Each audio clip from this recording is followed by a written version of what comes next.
Hot Show with Ronnie Jr and Monica.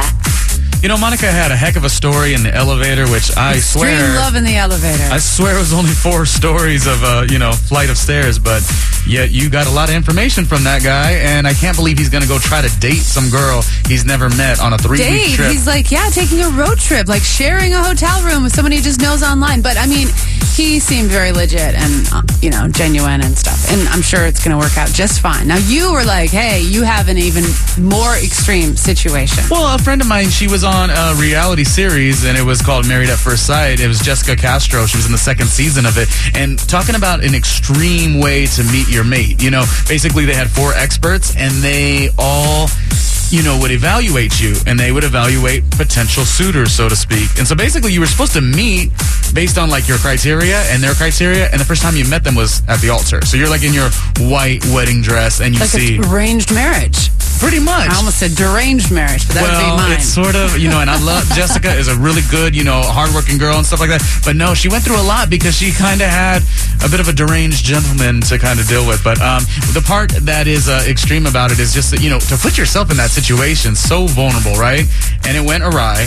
There was a little bit of tabloid type stuff. They were talking about her on Good Morning America because it really was a really harsh ending to the relationship, and it was sad. But the part I like about her, and we'll talk to her in just a bit here after 9 o'clock, is that she kind of picks up the pieces and she goes with it. You know what I mean?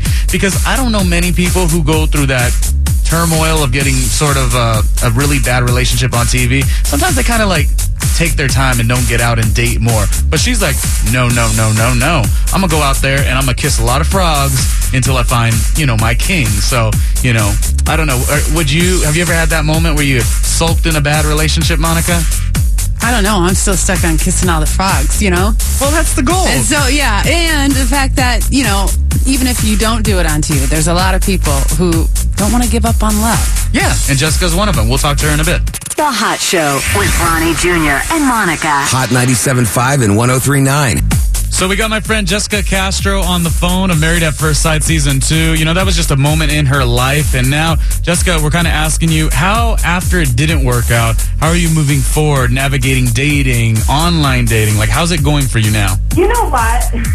I mean, I've never been the type to get on, the dating app. Mm-hmm. And so, a few months ago, I figured, I'll try Bumble. That's like the new thing. And I had one guy who was like, I recognize you from whatever. He seemed like a really sweet guy. We exchanged numbers. And then he tells me he's not even from New York. I'm like, okay, well, where do you live? He's like, I live in Atlanta. So he travels a lot back and forth. Mm-hmm. But I don't hear from him after a certain time. And I'm like, wait a second. You mean a few weeks? Or are you saying after 9 p.m. at night, all of a sudden his phone goes off? What are you saying? Yeah, after 10 o'clock, I just won't hear from him anymore.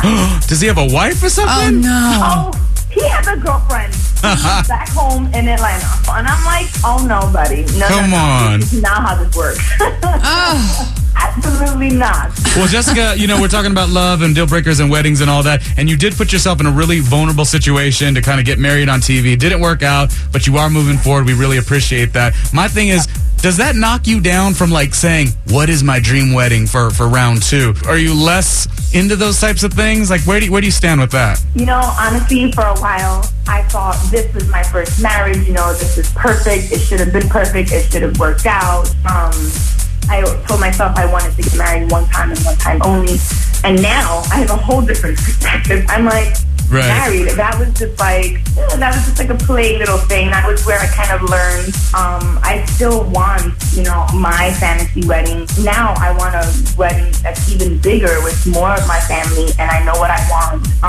And so it just doesn't knock me down at all. Oh, we love that. We love that. Never give up on love. Never.